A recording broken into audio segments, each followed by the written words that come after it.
Kotli, to je najlepšia kapusta. Slaninku, udenú slaninku na základ. So cibuľkou a potom masťa už, mäso už potom klasika. Zatiaľ hej, za kotol je skoro preč. Spravili dobrú kapustu, dobrú. Dobrá kapusta, sa mi páčila, veľmi dobrá. Dobre, fajné, všetko dobré.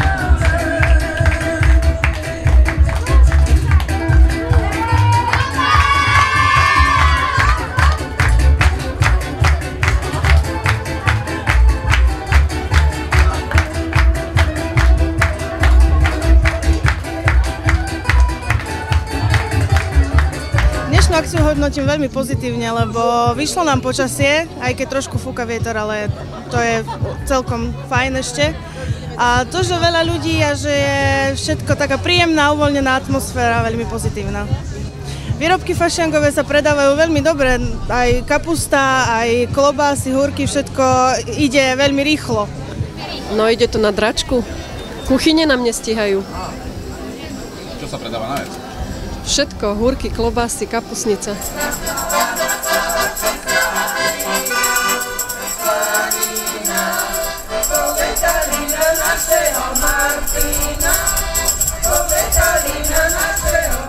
No ja si myslím, že všetko prebieha podľa plánu. Počasie nám síce nevyšlo úplne dokonale, ale aj napriek tomu je tu množstvo ľudí.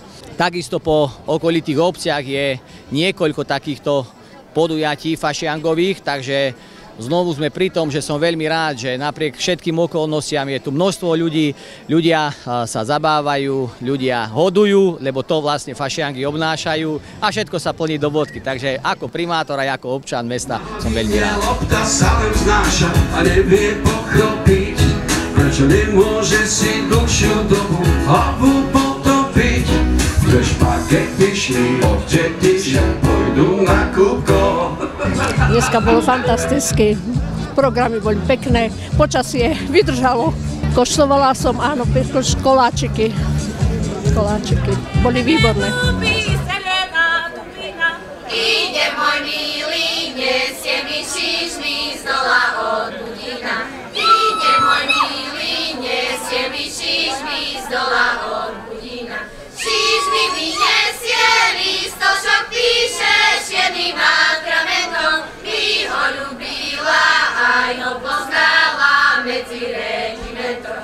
By ho ľúbila, aj ho poznala. Fašiangy, taká veselosť, taká vždy samozrejme taký ples už v tomto období a tie masky a tá spontánnosť a vlastne za to sú spojené aj tie opiliecké piesne, aj žartovné piesne, aj všetko takéto, samozrejme zabíjačka, dobrá zábava. Tak zabíjačka sa musí skončiť aj heligonkou, aj spevom, aj všetkým s tým spoločným, ako to u nás ešte stále chodí. Takže akože obdobie zábavy, lebo nás čaká obdobie pôstu, teraz 40 dní, takže keď sme veriaci ľudia, tak musíme aj takéto veci dodržať a samozrejme, akože musí sa to striedať. Už to krvi, daj hýbaj skalpel, režeme. Bolo také trošku skriesenie, že vraj kedy si to úvrať robila niečo také tá operácia, takže sme to trošku obnovili, lebo minulý rok sme robili len pochovávanie basy, bolo to trošku zdĺhavejšie a teraz sme skrátili to pochovávanie a spravili sme operáciu a vzkriesenie, oživenie basy.